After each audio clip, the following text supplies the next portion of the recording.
Mana mungkin kau akan jumpa Allah besok ketika kau mati di akhirat. Kau tidak kenal Allah juga. Dalam dunia kamu tak kenal Allah, mana mungkin di akhirat kamu kenal? Kamu kenal namanya, datang bermacam-macam mengaku Allah. Yahudi masih kenal Tuhannya. Ketika ditanya siapa Tuhan kamu, Uzair anak Tuhan. Nasrani masih kenal Tuhannya. Ketika ditanya siapa Tuhan kamu, Isa Tuhan. Oh, dia kenal. Majusi ditanya siapa Tuhan kau, ketika roh-roh, api dan sebagainya, kenal dia. Agama Tenri tanya Jepang, siapa Tuhan kau, matahari, kenal. Buddha ditanya siapa kamu, Dewi Kuan Yin, kenal. Orang yang mengaku Islam, siapa Tuhan kamu, Allah, kau kenal? Ya pokoknya Allah. Ya, kamu tak kenal. Kenal nama. Maka itu kamu terpekik-pekik dengan nama, tetapi kamu tidak tahu Tuhan. Padahal Tuhanmu sangat dekat daripada kamu. Orang yang kenal kepada Tuhan, ketika diucapkan nama Allah itu, bergetar hatinya, hancur hatinya, karena dia tak tahu Tuhan. Orang yang tak tahu Tuhan, dibacakan nama Tuhan, dia tenang-tenang saja, karena memang dia tak kenal kepada Tuhan. Mana mungkin dia takut kepada Tuhannya? Mana mungkin? Orang yang mengenal nama Allah, Ar-Rahman, Ar-Rahim, Al-Malik, Al-Qudus, bertakutkan kepada Allah? Tidak. Dia lakukan Huwallahu alladhi la ilaha illa huwa ar-Rahmanur Rahim. Kamu hanya kenal dengan namanya, maka kamu lakukan dia. Makanya ketika kamu berkata Abdurrahman, orang yang kenal Abdurrahman takutnya karena kuasa Abdurrahman ada. Ketika di samping Abdurrahman mengucapkan Abdurrahman, yang kenal Abdurrahman itu dekat kamu itu. Ngapain kau kuat-kuat, bukan Abdurrahman, peka, tuli. Tak tuli Abdurrahman itu. Nah, takutnya orang yang kenal Abdurrahman ini bukan kepalang, tapi yang kenal nama Abdurrahman, biar di sampingnya Abdurrahman, dia tidak tahu Abdurrahman. Begitulah kamu kepada Allah, kamu kenal namanya dan ciptaannya, tapi tidak kenal kepada Tuhanmu sendiri. Maka mereka yang tidak kenal kepadaku di dalam dunia, kata Allah, aku jadikan mereka di kemudian hari dengan tidak bermata, sehingga mereka buta. Lalu bertanya kepada Allah, lalu dia bertanya kepada aku, kata Allah, ya Rabb, dalam dunia kamu ciptakan kami bermata, kenapa sekarang kau ciptakan kami dalam keadaan buta? Allah pertama, untuk apa aku ciptakan kamu bermata? Dalam dunia pun kamu tidak kenal aku, apakan lagi di akhirat? Mana mungkin kau kenal kepada aku? Di dunia kamu sendiri tidak pernah melihat aku, tidak pernah mengenal aku. Maka itu kamu cuma belajar awaluddin ma'rifatullah. Awal agama, awal hukum itu mengenal Allah. Kamu tahu bahwasanya yang awal-awal kau tirkan la ilaha illallah Muhammadur Rasulullah. Tapi kamu tidak kenal kepada Allah dan tidak kenal kepada Rasul. Untuk mengenal Allah dengan apa? Untuk mengenal Rasul dengan apa? Kamu kenal dengan sunnahnya, tapi kau tak kenal dengan Rasul. Rasulmu adalah metafisik kamu. Dia bermetafisik, dia bertubuh, dia bernyawa, dia bermata, dia bertelinga, dia bersifat, dia berakhlak. Ketika akhlak Rasulmu tidak ada kepada kamu, perbuatannya, sifatnya tidak ada kepada kamu, jelas kamu tidak kenal kepada Rasul. Kepada Allah juga demikian.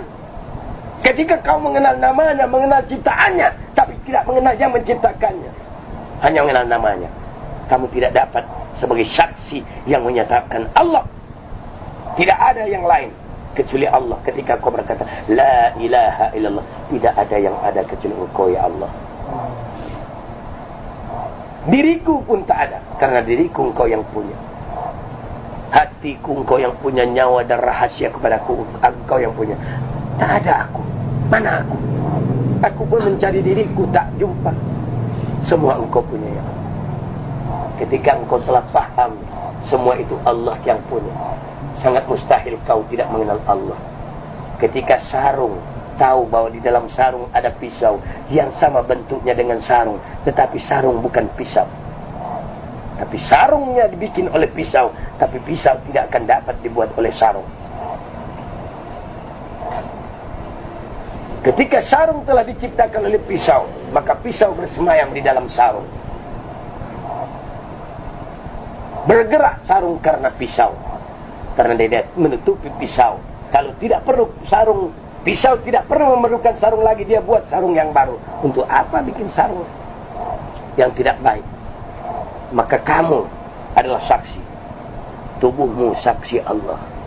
Pada tubuhmu saksi Allah, matamu, bulu matamu, urat matamu, telingamu, itu saksi Allah.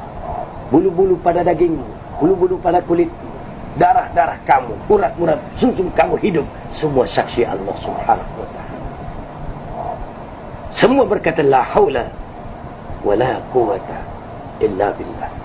Tidak ada daya kekuatan kecuali Allah Subhanahu wa ta'ala. Berpeganglah kamu sebenar-benarnya, pasti kau selamat. Jangan batal wudhu kamu, jangan lepas memuji Allah. Taatlah engkau kepada Allah yang sangat dekat kepada kamu.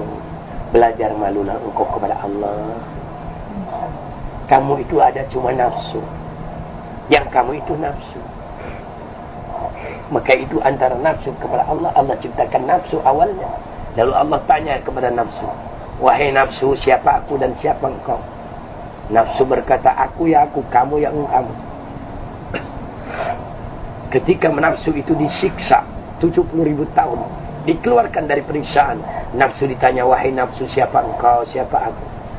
Nafsu berkata, aku ya aku, engkau ya engkau. Kerasnya nafsu itu. Ketika nafsu itu direndam dalam air 70.000 tahun, dikeluarkan, ditanya nafsu, wahai nafsu, siapa engkau, siapa aku? Nafsu berkata, engkau ya engkau, aku ya aku. Ketika nafsu dibakar 70.000 tahun, ditanya nafsu, wahai nafsu, siapa engkau, siapa aku? Maka nafsu berkata, aku ya aku, engkau ya engkau.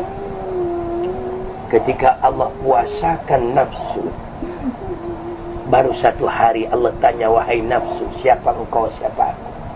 Nafsu berkata, Allahu Rabbi wa ana abduka ya Allah. Baru dia berkata, engkau wahai Tuhanku dan aku hamba engkau. Maka puasakan nafsu kamu supaya tidak ada ego kamu. Serahkan semua ini memang kepunyaan Allah, tidak ada milik kamu. Tidak ada milik nenek kamu, datuk kamu, kakek kamu. Mana ada? Semua Allah punya. Baru benar kau berkata la ilaha illallah. Tidak ada yang ada kecuali Allah. Ketika kamu berkata wa asyhadu anna Muhammadan abduhu wa rasuluh, wajib ada diri kamu, wajib ada jasad kamu. Dan di sanalah contoh-contoh Muhammad Rasulullah. Berkata iya, berpakaian iya, berjanggut iya, berserban iya. Itulah sunnah, itulah pembuktian Muhammad. Dengan sunnah-sunnahnya yang kau laksanakan, ada pada diri kamu yang kau pertahankan, samalah engkau telah berjumpa Rasulullah sallallahu alaihi wasallam, dan pasti engkau berjumpa kepadanya. Amin ya rabbal alamin. Assalamualaikum warahmatullahi wabarakatuh.